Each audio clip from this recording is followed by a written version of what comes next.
Hello again, Andrew Dunkley here from Space Nuts, where we talk astronomy and space science. Good to have your company. Coming up on this episode, we are going to talk about the moon. It's got a near side, it's got a far side, but we're going to talk about the inside.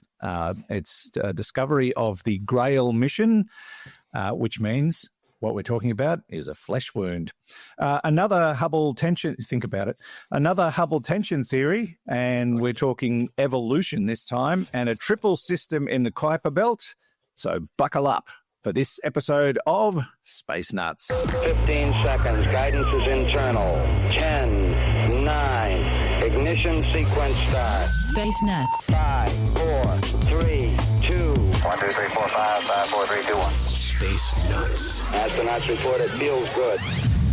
And back with us again is Professor Fred Watson, astronomer at large. Hello, Fred. Hello, Andrew. Hello. It took me a couple of seconds, but I did get the flesh wound. Flesh wound At the Grail mission. Only a flesh wound. It's only a flesh wound. Yeah, that's right. No arms, no legs, but nothing. Flesh wound. No. That's a flesh wound.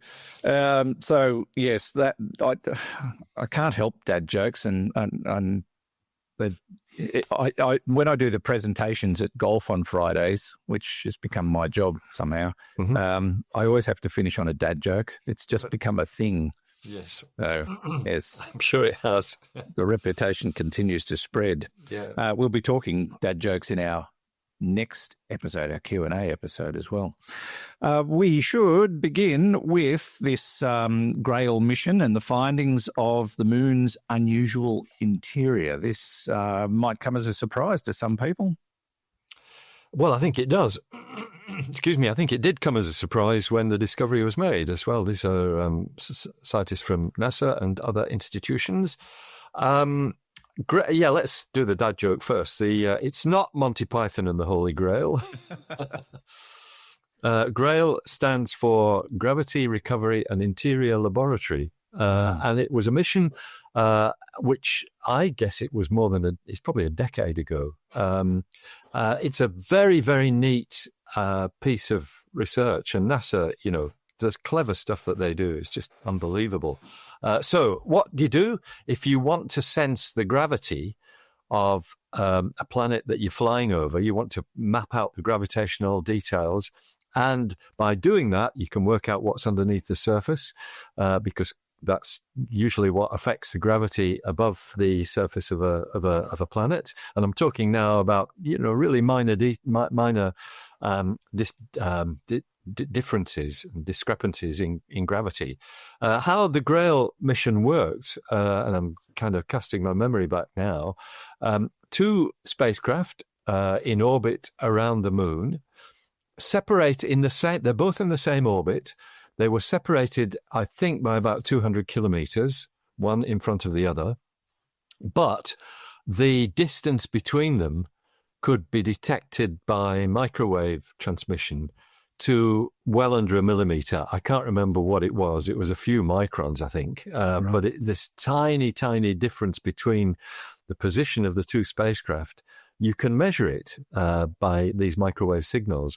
And so as the 2 spacecraft go around the moon, their separation changes slightly as a result of the gravitational pull of the terrain beneath them. And it actually is a really very sensitive way. I love the fact that they rediscovered something that we talked about in the very earliest history of moon exploration, back in the Gemini and Apollo era, back in the 1960s, masscons, which were mass concentrations of mass that were unexpected underneath the moon's surface. They were actually measured just by spacecraft that were single spacecraft orbiting the moon. But Grail actually mapped them out in much more detail. We know a lot more about these masscons now than we did before. But what has happened, and by the way, I should just mention one, I should have put this in as a quirky factoid, shouldn't I? Maybe. Flippant factoid, that the 2 spacecraft, the 2 components of Grail, do you remember what they were called? Oh, no. ebb and flow. And I think it was school kids who did that. If I remember rightly, NASA sent out a competition saying, we've got 2 spacecraft in orbit around the moon. What do you want to call them?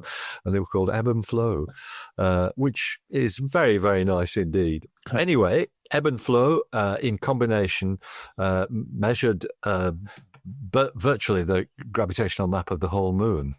But what has come to light is something a little bit more subtle.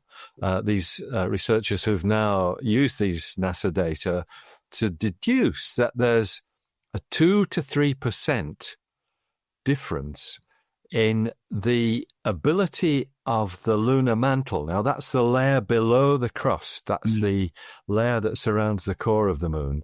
The ability of the mantle to deform. So what you're saying is there's a difference in sort of flexibility from one side of the moon to the other. And remember, as we know, the moon always faces the same side to Earth. And so that's, there's a different gravitational pull on one side from what there is on the other. But what they've interpreted this difference as being, they say it's symptomatic. The fact that there's this difference in the moon's mantle's ability to deform, to change its shape, they say that is best explained by the temperature inside the mantle on the near side being as much as 170 degrees Celsius hotter than what it is on the other side. Wow, so that's the side facing us, yeah, it is. It's not a small amount. It's not a few degrees. It's a lot. And it's enough to change the viscosity of the mantle, how flexible it is. And so that's the new finding that's come from ebb and flow. And I think what they're saying is that the spacecraft was in orbit for long enough that it could detect differences in the gravitational pull. As it flew over the same part of the moon more than once, it could see a difference in the gravitational pull from one trip to another. So there's a time-dependent thing on it. And that's how they know about the moon's ability to deform. I'm actually interpreting that in my own way. There's a nice paper in Nature magazine, perhaps one of the 2 leading journals for science in the world, which has the title of Thermal Asymmetry in the Moon's Mantle Inferred from Monthly Tidal Response. Okay. So my question straight up is, could that explain, or does that explain why the near side and the far side of the moon are so very different when you're talking topography? Yeah, I think it's the other way around. I suspect the difference in topography is what causes the difference. Or they're probably all mishmashed up into the same sort of thing. But the moon's near side, I think you probably, the way you've put it actually, Andrew, is probably more correct. The moon's near side has had much more volcanic activity than the far side. This is between 3 and 4 billion years ago. It was highly volcanically active, which is why we've got all these lava flows on the near side, which we see as the Maria, the grey patches on the moon. But the details of what these researchers think contributes to the difference in temperature, they suggest I think this is Nature's press release, so I might just read straight from it. They hypothesize that this thermal difference could be sustained by radioactive decay of thorium and titanium within the moon's near side, which could be a remnant of the volcanic activity that formed the near side surface 3 to 4 billion years ago. That is really interesting. Yeah, I'm fascinated by a couple of things, that we're using old data to make new discoveries. We've talked about that in other studies that have, or papers that have been released in recent years. Also, the fact that there's effects on the moon that we see in other parts of the solar system, with variations in the way the moons interact with their host planet, for example, I suppose. It's a similar situation, is it not? Yes, that's right. So you've got, and in fact, most of these moons around, certainly the giant planets, are which is where most of the moons in the solar system are. There's only 3 in the inner solar system, ours and Mars' 2 little satellites. But places like Enceladus, Ganymede, perhaps Callisto, Europa around Jupiter, perhaps Titan as well, they could use this technology to actually interpret what's going on inside these worlds without having to land a spacecraft on the surface. That's the great thing, because putting something into orbit around Enceladus, for example, would be much more straightforward, much less energy hungry than putting a spacecraft down onto the surface, where you've got all the risks of collisions and tipping over, like several of the lunar probes have done. They've fallen over. Yep. All of that is the hazard when you're landing something on the surface. So, yeah, I think it's got a future. Now, you can, as I kind of mentioned earlier, you can do some of this kind of work with a single spacecraft, but if you can launch 2 with this microwave bridge between them, then you can do much, much more, as the Grail spacecraft demonstrated. Okay, so the moon is not as it seems, at least not on the inside. Well, no, that's right. Or maybe it is as it seems, because the 2 sides are so different when you look at them. As you said, the topography is quite different from one side to the other. Yeah, it's a great story. If you'd like to read up on that, you can go find the paper if you can remember the title of it, because it's got more than 3 words in it, so I'm stuffed. But dailygalaxy.com is the website, dailygalaxy.com. This is Space Nuts with Andrew Dunkley and Professor Fred Watson. 3, 2, 1. Space Nuts. Fred, I neglected to mention my office background at the beginning. If I just put my thumb over the camera, people on YouTube will see a massive mountain there. That's the Fuego volcano in Guatemala. I took that photo on the 7th of April. And Judy and I have a history of visiting volcanoes, getting home and then finding out they started erupting. And that's exactly what's happened with Fuego. So if you're on YouTube and you're watching us, when we're finished, go and have a look at some of the eruption footage from the Fuego volcano in Guatemala at the moment. It is spectacular. We had to drive between 3 volcanoes to get to the township of Antigua, and you could see these things for miles. I mean, they're stratovolcanoes. They are absolutely enormous. They're around 13,000 feet at the peak above sea level, and they are spectacular. And we literally had to drive between 2 of them to get to the town. That one was on our left, and the Agua volcano was on our right. And the town is in the foothills of the 2 nearest volcanoes. And it's just an awe-inspiring sight. But I just thought it was funny that, well, maybe not funny, ha-ha, but funny that we went to Hawaii, got home, and Kilauea erupted. Happens a lot. Went to Vanuatu, Mount Yasa, got home. It erupted and stopped air traffic for a couple of weeks. And now this one's erupting a month after we were there. So we're not going to be invited back, I don't think. But Fugo's got a history, though. It erupts quite often. But I just thought people would be interested to see a photo of it. As you know, I'm a volcano junkie. So when we were in Iceland earlier in the year, the Reykjanes Peninsula had just erupted as well. Yeah. Well, there was a lot of steam coming up from the the fissures in the ground. Yeah. In the next few months, we'll be visiting the Canary Islands. Sure. Yeah. So that one's got an active volcano, and we're visiting Iceland as well. Yeah. Could have some stories to tell. Yeah. Could. Yeah. Could.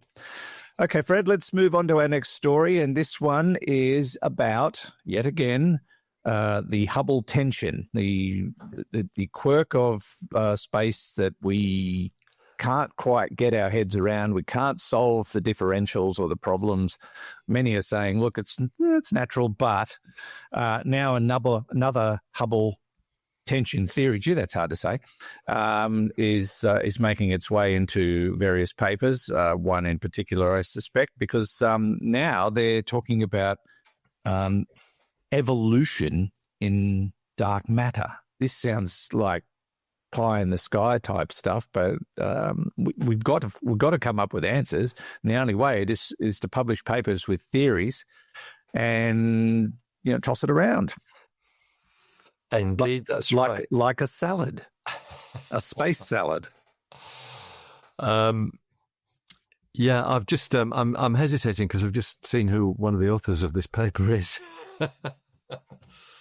It's a scientist who's known for provocative papers. His name is Avi Loeb, and he's at Harvard Smithsonian Center for Astrophysics. So the paper that we're talking about is called Evolving Dark Energy or Evolving Dark Matter. This is really esoteric stuff, Andrew. We're always, when we're talking about this stuff, we're just glossing over a lot of really detailed science that it goes into realms that even I struggle with, and I'm not actually a cosmologist, which is why, but I'm supposed to know my way around some of these topics better than perhaps the person in the street is. And this comes down to something called the equation of state, which you and I haven't talked about. Mm-hmm. But the equation of state is a parameter in the universe, or it's a parameter generally. It comes from thermodynamics, which essentially characterizes, as the name almost implies, it characterizes the overall behavior of the universe. The equation of state, symbolized by the character W. So the work that's been reported here, and as I've said, it's there's basically a preprint, as we used to call them. This is a paper that's not yet been refereed, which is going to go into, I can't see what journal it's aiming for, but it is called, essentially, the title of the paper, Evolving Dark Energy or Evolving Dark Matter. I'm going to read you the abstract. Okay. Because that kind of tells the story, even if you don't know what the details are. We show that the latest empirical constraints on cosmology, and by that they mean measured, from a combination of DESI, that's the Dark Energy Survey instrument, CMB, that's the cosmic microwave background, and supernova data, that's exploding stars. They've taken all this data together. The empirical constraints on cosmology from that combination can be accounted for if a small component of dark matter has an evolving and oscillating equation of state within the range -1 is less than W, which is less than 1. That's the range. -1 to 1 is somewhere where this equation of state parameter W lies. From a fundamental physics perspective, this interpretation is more appealing than an evolving phantom dark energy with W less than -1, which violates the null energy condition. So, in a sense, this paper is kind of in response to what we're seeing from the latest data, actually from DESI, the Dark Energy Survey, which suggests that dark energy is getting less, or at least what it suggests is the acceleration of the universe's expansion is getting less. In other words, the expansion, which we know is accelerating because that's been well measured, but the suggestion is that acceleration is slowing down. So as time goes on, it will be accelerating at a lower rate. What they're saying is, when you look at the sort of theory, that doesn't make sense, but it makes more sense if something is going on with dark matter. That dark matter is itself evolving. Now, that suggests, and they apparently explore this in the paper, I haven't read the paper, but they explore this, that suggests that dark matter is something different from what we think it is, because we imagine dark matter as being some subatomic particle which is as yet unknown, which does not interact with normal matter at all, which is why we can't see it. and all it reveals itself by is its gravity. That's the parameters that we understand dark matter to be. But what they're suggesting is that this is something even more exotic than we have been imagining, because its parameters change, its phenomena change, and that leads to a changed equation of state, the W parameter. So, and they actually suggest that actually there's some sort of oscillation going on in it as well, not just dark matter. There's a very nice article on phys.org by Brian Kerbeline. I'm going to read a paragraph for it. In fact, I'm going to read a couple. Let me just read from this, because I think that's going to explain it better than me waffling on.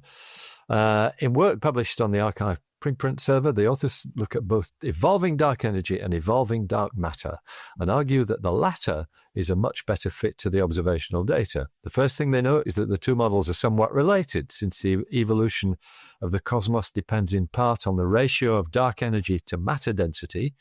A model with constant dark matter, which is what we have at the moment, and evolving dark energy, will always appear similar to a model with evolving dark matter and a constant dark energy. It's a good point.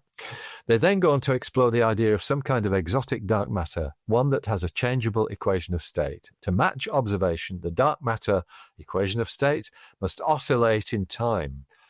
This isn't an outlandish notion. I think they're trying to convince us here in space.org. Yeah. Neutrinos have mass and don't interact strongly with light. While they can't account for all the dark matter in the universe, they are a form of hot dark matter, and neutrinos undergo mass oscillation. Perhaps cold dark matter particles undergo a similar oscillatory effect. The authors find that the best fit to observational data is a universe where about 15% of the cold dark matter is oscillatory and the remaining 85% is standard dark matter. This would allow for the Hubble tension to be covered while still matching the dark matter observations we have. And I love the last paragraph. Yeah, I do too. I was just reading it. It should be stressed that this work presents a toy model. As the authors themselves note, the work is a broad concept that does not pin down specific constraints for dark matter particles, but the work does open the door to a broader range of dark matter models. At this point, evolving dark matter is worth considering. Well, I agree with that. I think everything's worth considering. I was going to ask you where you stand on this, and if it's worth considering, then obviously it is, but it just adds another potential explanation of something we know very little about. And and we worry about a lot, especially on space nuts. Yes, and we get a lot of questions about it, and so there are a lot of people thinking about this stuff, if it's in fact stuff. Yes, well, yes, that's right. It could be something other than stuff. Yes. So it's a really interesting idea. And well, I suppose it'll get tossed around and people will come up with other explanations. But the thing is, a paper like this, even if it's wrong, may spawn a level of thinking that might send us down a path where we might eventually figure it out. I mean, that's another possibility. That's true. That's correct. That's the way science works as well, exactly as you said. Yes, indeed. All right. As Fred said, you can read all about it at the phys.org website. That's phys.org, or you can read the published paper on the arXiv reprint server if you like. This is Space Nuts. Andrew Dunkley here. Fred Watson there. Okay, we checked all 4 systems and skiing was a go. Space Nuts.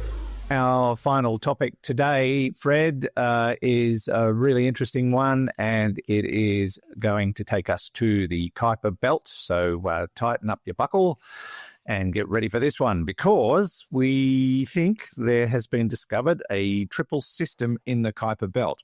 Now, when we talk about the Kuiper Belt, we don't really, we've only been there a couple of times, fairly recent missions in the last decade or so. But we've only had close-up observations of 2 objects in the Kuiper Belt. So this discovery was actually made not by either of those probes, but or the probe in question. It was made from Earth. Am I correct? Yes, that's right. Using the Hubble Space Telescope. Yeah.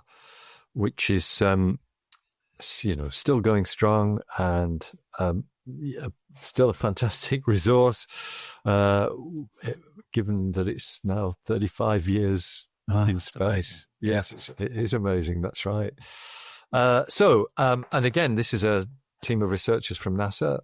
What they've been doing is looking through Hubble telescope data at this very distant object, which is an asteroid, so it's got a number 148780, and it's known as Algira. That's its name, and they haven't seen the three bodies that they now think make it up, but they've seen two.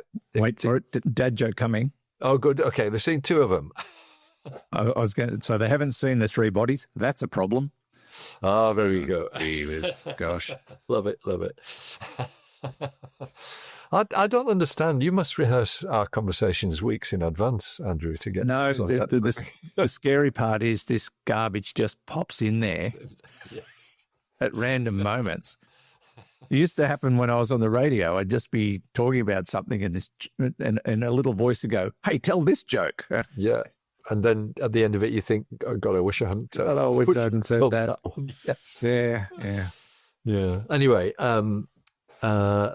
so it basically is new research, and so they can see two. They can detect that there are two objects orbiting one another. I sense a but. The but is yes. The but is that it looks as though one of them is actually a pair of objects. That's the trick. So we've got two things that have been seen, but one of them is probably a double. And they've had to use the very detailed measurements of the way the object that they can see orbits the other one, the way that orbit changes. That is what tells you that the central object, if I can put it that way, might actually be two. And so it's the outer object, its orbit changes over time, and it's that change that allows the deduction that the central object, if I can put it that way, is, they say it's either extremely elongated or it's two separate objects. And that, the odds are that it is actually probably two. Often, though, we've got this situation, especially with these distant asteroids, where you have clearly something that has been a binary, two objects in orbit around one another, but they've gradually collapsed together, not in a violent way, and wound up in contact, which is something we call, believe it or not, a contact binary. And Arakoth, it's one of the Kuiper Belt objects that you actually just referred to. It's beyond the orbit of Pluto. It was visited by New Horizons. When we saw it, it looked like a snowman, and that was very seasonal because I think it was Christmas time when it was discovered. But the analysis of New Horizons data as it flew past Arakoth showed that it wasn't actually two balls joined together. It was two pancakes joined together, rim to rim, so that it actually looked like a snowman, but from the edge on, it looked a lot more like two pancakes stuck together. Yeah. But that's a common phenomenon. Two objects, whatever their shape is, coming together gently and actually but basically cementing themselves together just by gravity, but then the sort of gap between them fills in and you end up with something that looks like a peanut. So I think it's still possible that Algira could have that sort of shape, but they actually say, the research team who's done this, they say that the triple system actually fits the data best. It fits it better than a contact binary or a really elongated central object. So a triple system is what we believe it is. It's a very nice target for a future mission to the outer solar system, but that's not going to happen anytime soon. No. But yeah, so very nice discovery. Triple systems are rare. That's why That's why it's making the headlines. These are rare phenomena. Binaries are very common. In fact, probably most objects out there in this outer solar system might be binaries, but triple systems are rare. Interestingly, this rock, if you want to call it that, or its system, Algira, is much, much bigger than Arakoth. It's about 124 miles wide, or 200 kilometres. That's a big chunk.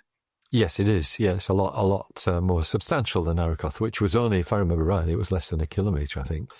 It's amazing that they found it at all to give New Horizons a target beyond Pluto. Yeah. As you say, we're probably not going to go back out there in a hurry. These missions are very long-winded because of the distances involved. We're talking what? 30 AU or something?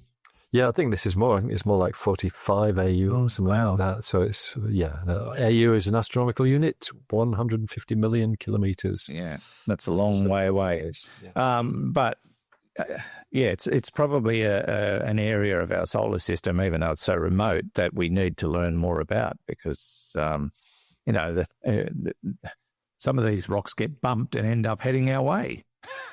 Yes, that's right. They do, or gravitationally interact with other objects. But you're right. It's in some ways it's the last frontier. It's completing the evidence for the way we think our solar system formed by this icy dust and gas cloud that collapsed, and a lot of this stuff is the last vestiges, the outer vestiges of those.